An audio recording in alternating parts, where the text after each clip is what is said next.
Has passed. Brady, Quinn, and Pete Prisco here. We've asked them for winners and losers at the deadline. I think there's a lot of teams like the Dolphins out there, and the fans are saying, hell yes. I mean, we're going for it. They are going for it. And I think one of the biggest transitions from last year under Brian Flores and now under Mike McDaniel is Brian Flores reportedly said, I don't like star players. Now this roster is littered with star players, and you're seeing what they're capable of. So I love the fact they're being aggressive. They're going and getting a need. And that's Bradley Chubb in the pass rush. And then we talked about kind of the swap of Chase Edmonds now getting back, a running back, though, who knows Mike McDaniel's system, and Jeff Wilson, who's got a ton of speed. So to me, the Dolphins right now are winners. Pete, who's your winner today? The Vikings. You go get a tight end like that to add to that offense, which is already explosive and can put up a lot of points. Now you have an elite running back. You have an elite wide receiver in Jefferson, and now you have a tight end who's really emerging as a big-time threat in the middle of the field. I love what they did. And you mentioned the zone scheme. He's going to be able to help the zone scheme by just being able to block. And if you can block the edge, you're going to have the ability to run the football. And also being a viable option. I mean, some easy completions for Kirk Cousins, too, in this primetime games. I know that you like to get on about. This guy, he might help him in primetime games, put him over the top. There you go. No more glazed look? It'll come at some point. You got teams like the Dolphins and the Vikings having good seasons and going after it. But, Pete, there are some teams that are saying, why didn't we make a move today? Who's your loser? The Giants, I thought they should have made a move. They made a move to get rid of a wide receiver in Kadarius Toney, but they didn't make a move to get one. And when you look at the standings right now, they're in the middle of the thing, and they still don't scare anybody down the field. They have no real threats down the field. Now, they're invested in Kenny Golladay, which I think is giving them a little pause in terms of going to get another one, but I think they should have made a move for somebody to get help at the wide receiver position. To me, it's the Denver Broncos, and in part because you're losing one of your best players, at least as far as your edge rushers. That defense has been the most consistent piece, and Bradley Chubb is really having his best year of his career thus far. So I understand there's contract issues, but the problem is they're 3-5 right now, coming off arguably maybe Russell Wilson's best performance. Maybe the offense is starting to turn a corner at this point.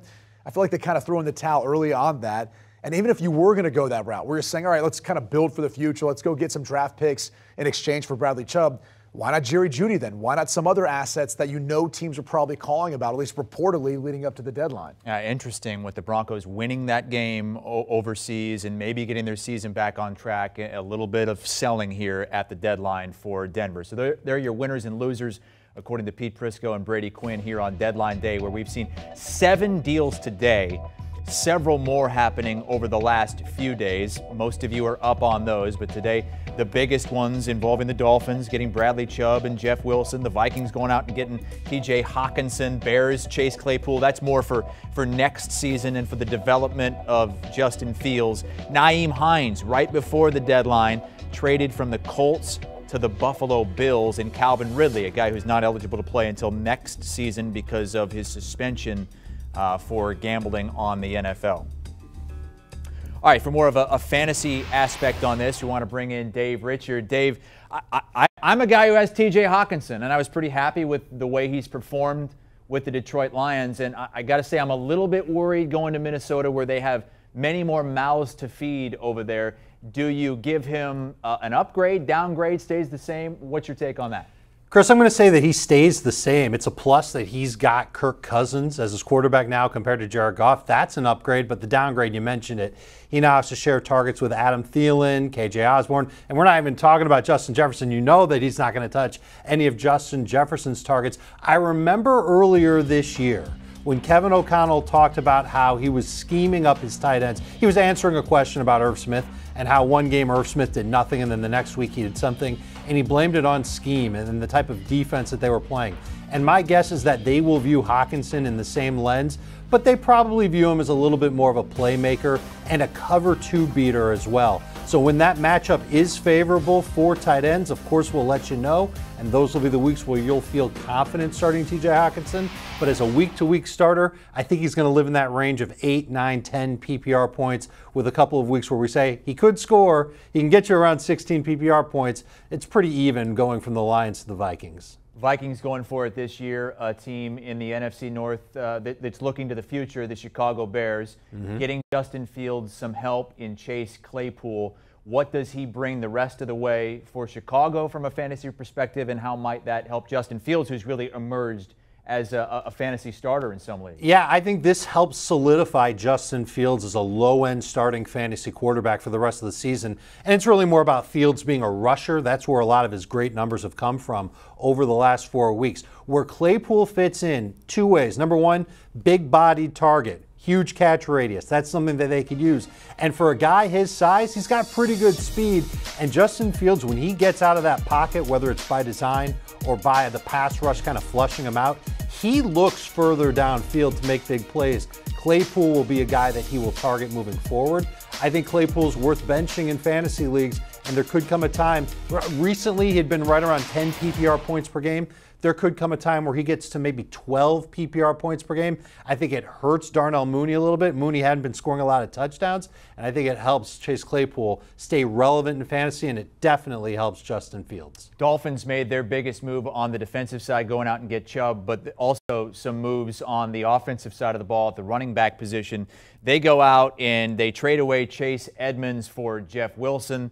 Still have Mostert there. How is that all going to shake out? My guess is that Mostert will be their lead back, but this is going to be a lot like San Francisco, and looking at the coach of Miami, kind of works out funny this way because he used to be the run game coordinator for the 49ers. Mostert will be the first guy up, but you'll see a lot of Jeff Wilson in this offense, and my guess is that he will get acclimated very quickly, and this will be a two-headed monster that might drive fantasy managers a little bit batty. Not necessarily one guy that can play in running downs and another guy that can play in passing downs, although between the two, between Mostert and Jeff Wilson, I would say that Wilson could handle that role. So he now becomes a solid bench running back, maybe even go as far as to call him a middle-of-the-pack type of flex running back, and it does bring down the value of Mostert, who's no better than a low-end number 2 running back moving forward. Team they're chasing in the division, the Buffalo Bills, who are the Super Bowl favorites. There were reports that they were trying to get Christian McCaffrey. That didn't work out, but they do go out and they get Nyheim Hines, and now that backfield gets even more crowded, Dave.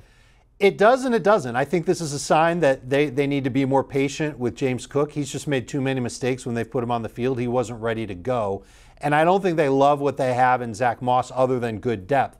So Devin Singletary is going to be their main running back. But when they're playing from behind, or when they're really just in the mode of catching up with an offense or putting up points through the air, I really should say, I think that's when you'll see Nyheim Hines on the field. I would put Hines ahead of Cook on that depth chart. And there could come some games where they're in those high-scoring shootouts against Kansas City.